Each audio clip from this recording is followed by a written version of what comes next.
ಆತ್ಮೀಯರೇ ನಮಸ್ಕಾರ. ನಾನು ನಿಮ್ಮ ಖಾಸಿಂ ಮಲ್ಲಿಗೆ ಮಡು. ವಾರಕ್ಕೊಂದು ಕಗ್ಗ ಈ 124ನೇ ವಾರದ ಸರಣಿಗೆ ಆತ್ಮೀಯ ಸ್ವಾಗತ. ಮಾನ್ಯ ಗುಂಡಪ್ಪನವರು ಏನು ಹೇಳ್ತಾ ಇದ್ದಾರೆ ಬನ್ನಿ ಕೇಳೋಣ. ಎಲ್ಲ ಅರೆ ಬೆಳಕು ಅರೆ ಸುಳಿವು ಅರೆ ತಿಳಿವುಗಳಿಲ್ಲಿ, ಎಲ್ಲಿ ಪರಿಪೂರ್ಣವೋ ಅದನರಿಯುವನಕ, ಸೊಲ್ಲಿಸುವರಾರು ಸೃಷ್ಟಿಯ ಭೇಟಿಯೊಳಗುಟ್ಟ, ಎಲ್ಲ ಬಾಳು ರಹಸ್ಯ ಮಂಕುತಿಮ್ಮ, ಎಲ್ಲ ಅರೆ ಬೆಳಕು ಅರೆ ಸುಳಿವು ಅರೆ ತಿಳಿವುಗಳು ಇಲ್ಲಿ, ಎಲ್ಲಿ ಪರಿಪೂರ್ಣವೋ ಅದನ್ನು ಅರಿಯುವ ತನಕ, ಸೊಲ್ಲಿಸುವರು ಆರು ಸೃಷ್ಟಿಯ ಪೇಟೆಯ ಒಳಗುಟ್ಟ, ಎಲ್ಲ ಬಾಳು ರಹಸ್ಯ ಮಂಕುತಿಮ್ಮ. ಅರೆ ಬೆಳಕು ಅಂದರೆ ಅರ್ಧಂಬರ್ಧ ಜ್ಞಾನ, ಅರೆ ಸುಳಿವು ಅಂದರೆ ಅರ್ಧಂಬರ್ಧ ಕುರುಹು. ಪರಿಪೂರ್ಣವೋ ಅಂದರೆ ಪರಿಪೂರ್ಣವೋ, ಪೇಟಿ ಅಂದರೆ ಪೆಟ್ಟಿಗೆ, ಸೊಲ್ಲಿಸುವರಾರು ಅಂದರೆ ಹೇಳುವವರಾರು. ಈ ಜಗತ್ತಲ್ಲಿ ನಮಗೆ ಎಲ್ಲವೂ ಪೂರ್ತಿಯಾಗಿ ಅರ್ಥವಾಗೋ ತನಕ ನಮಗೆ ಎಲ್ಲ ವಿಷಯ ವಿಚಾರಗಳಲ್ಲೂ ಅರ್ಧಂಬರ್ಧವಾಗಿ ಕಾಣ್ತವೆ. ಅರ್ಧ ಬೆಳಕು, ಅರ್ಧ ಕುರುಹು, ಅರ್ಧ ಸತ್ಯ, ಅರ್ಧ ಜ್ಞಾನ. ಹೀಗೆ ಈ ಜೀವನ ಅನ್ನೋದು ತುಂಬ ರಹಸ್ಯವಾದದ್ದು ಎಂಬ ಮಾತನ್ನ ಮಾನ್ಯ ಗುಂಡಪ್ಪನವರು ಇಲ್ಲಿ ಹೇಳ್ತಾ ಇದ್ದಾರೆ. ಸ್ನೇಹಿತರೆ, ನಮ್ಗೇನು ಗೊತ್ತಪ್ಪ ಅಂತಂದ್ರೆ ನಮ್ಗೇನೂ ಗೊತ್ತಿಲ್ಲ ಅನ್ನೋದು ಮಾತ್ರ ಗೊತ್ತು ಅಂತ ಹೇಳ್ಬೇಕಾಗ್ತದೆ. ಸ್ನೇಹಿತರೆ, ಈ ಪ್ರಪಂಚದಲ್ಲಿ ತಿಳ್ಕೊಳ್ಬೇಕಾದ ಅಷ್ಟು ವಿಷಯ ವಸ್ತುಗಳು, ಅಷ್ಟು ಆಚಾರ ವಿಚಾರಗಳು ಇದ್ದಾವೆ. ತಿಳ್ಕೊಳ್ಳೋದಕ್ಕೆ, ಕಲಿಯೋದಕ್ಕೆ, ಅರ್ಥ ಮಾಡಿಕೊಳ್ಳೋದಕ್ಕೆ, ಸರಿಪಡಿಸಿಕೊಳ್ಳೋದಕ್ಕೆ ಈ ಒಂದು ಜನ್ಮ ಮಾತ್ರ ಯಾಕೆ, 7 ಜನ್ಮ ಎತ್ತಿ ಬಂದರೂ ಕೂಡ ಸಾಧ್ಯವಿಲ್ಲ. ಸ್ನೇಹಿತರೆ, ಒಂದು ವಸ್ತು, ವಿಷಯ ಅಥವಾ ಒಬ್ಬ ವ್ಯಕ್ತಿಯನ್ನ ಸಂಪೂರ್ಣವಾಗಿ ನಾವು ಅರ್ಥ ಮಾಡ್ಕೊಳ್ಬೇಕಾದ್ರೆ ನಾವು ಆ ವಸ್ತು, ವಿಷಯ, ವ್ಯಕ್ತಿಗಳನ್ನು ಎಲ್ಲ ಆಯಾಮಗಳಿಂದಲೂ ಪರೀಕ್ಷೆ ಮಾಡಿ ನೋಡಬೇಕಾಗ್ತದೆ. ಯಾವುದೇ ಪೂರ್ವಾಗ್ರಹ ಪೀಡಿತರಾಗದೆ ಪರಿಶುದ್ಧ ಮನಸ್ಕರಾಗಿ ಅದನ್ನು ಅರ್ಥ ಮಾಡಿಕೊಳ್ಳೋದಕ್ಕೆ ನಮಗೆ ಇಚ್ಛಾಶಕ್ತಿ ಅನ್ನುವಂಥದ್ದು ಇರಲೇಬೇಕು. ಆಗ ಮಾತ್ರ ನಮಗೆ ಅರ್ಥವಾಗ್ತದೆ.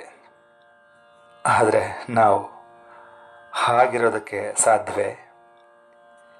ನಮಗೆ ಅರೆ ಬೆಳಕು ಅರೆ ಸುಳಿವು, ಹಾಗಾಗಿ ನಮಗೆ ಅರ್ಥವಾಗೋದಕ್ಕೆ ಸಾಧ್ಯವೇ ಇಲ್ಲ. ಇಡೀ ಜಗತ್ತಿನಲ್ಲಿ ಬಹಳಷ್ಟು ದಾರ್ಶನಿಕರು ಆಗಿ ಹೋಗಿದ್ದಾರೆ. ವೇದ ಕಾಲದ ಋಷಿಗಳು, ಭಾರತೀಯ ಉಪನಿಷತ್ತಿನ ಕಾಲದ ದಾರ್ಶನಿಕರು, ಗ್ರೀಕ್ ದೇಶದ ತತ್ವಶಾಸ್ತ್ರಿಗಳು ಹಲವಾರು ವಿಚಾರದಲ್ಲಿ ಈ ಜಗತ್ತಿನ ಸೃಷ್ಟಿಗೆ ಒಂದು ಸೂಕ್ತ ವ್ಯಾಖ್ಯಾನ ಮಾಡೋದಕ್ಕೆ ಪ್ರಯತ್ನ ಪಟ್ಟಿದ್ದಾರೆ. ವೇದಗಳು, ಉಪನಿಷತ್ತುಗಳು, ಭಗವದ್ಗೀತೆ, ಭಾಗವತ, ಪುರಾಣಗಳು, ಅವುಗಳಿಗೆ ಬೇರೆ ಬೇರೆ ಆಚಾರ್ಯರುಗಳು ಬರೆದ ಭಾಷ್ಯಗಳು, ಹೊರದೇಶಗಳ ದಾರ್ಶನಿಕರ ಜಂಡವ್ಯಸ್ತ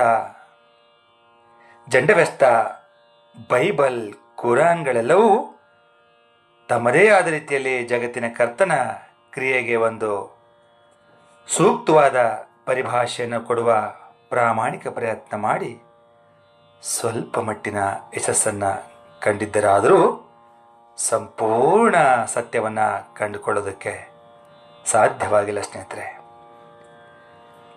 ಎಲ್ಲರದು ಅವರವರು ಕಂಡುಕೊಂಡ ಅಂತರಂಗದ ಸತ್ಯ ಅಷ್ಟೇ ಅಲ್ವೇ? ಈ ಜಗತ್ತನ್ನು ಸೃಷ್ಟಿಸಿದ ಆ ಭಗವಂತನ ಕ್ರಿಯೆ ಬಗ್ಗೆ ನಮಗೆ ಸಂಪೂರ್ಣ ಜ್ಞಾನ ಉಂಟಾಗುವವರೆಗೂ ನಮಗೆ ಈ ಅರೆಬರೆ ಜ್ಞಾನ, ಅರೆಬರೆ ದೃಷ್ಟಾಂತಗಳೇ ಇರ್ತವೆ.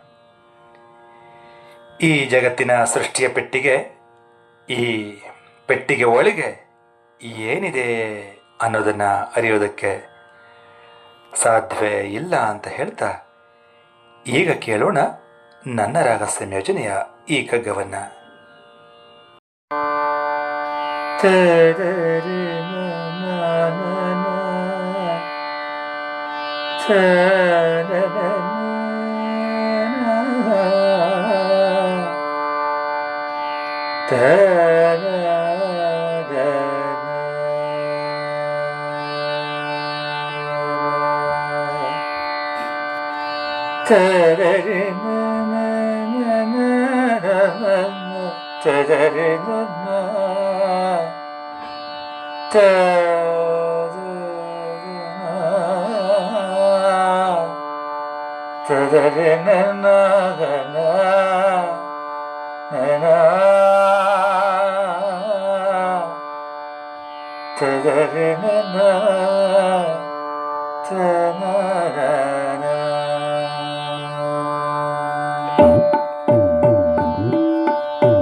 ಸೃಷ್ಟಿಯ ಪೇಟೆಯ ಒಳಗುಟ್ಟ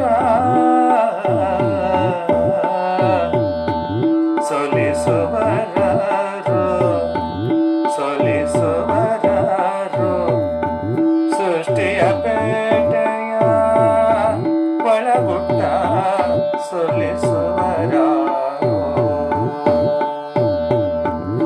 ಎಲ್ಲ ಬಾಳು ರಹಸ್ಯ ಮಂಕುತಿಮ್ಮ ಎಲ್ಲ ಬಾಳು ರಹಸ್ಯ ಮಂಕುತಿಮ್ಮ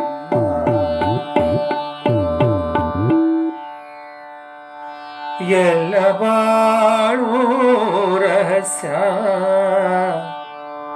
ಮಂಕುತಿಮ್ಮ ಮಂಕುತಿಮ್ಮ. ಧನ್ಯವಾದಗಳು. ನಮಸ್ಕಾರ.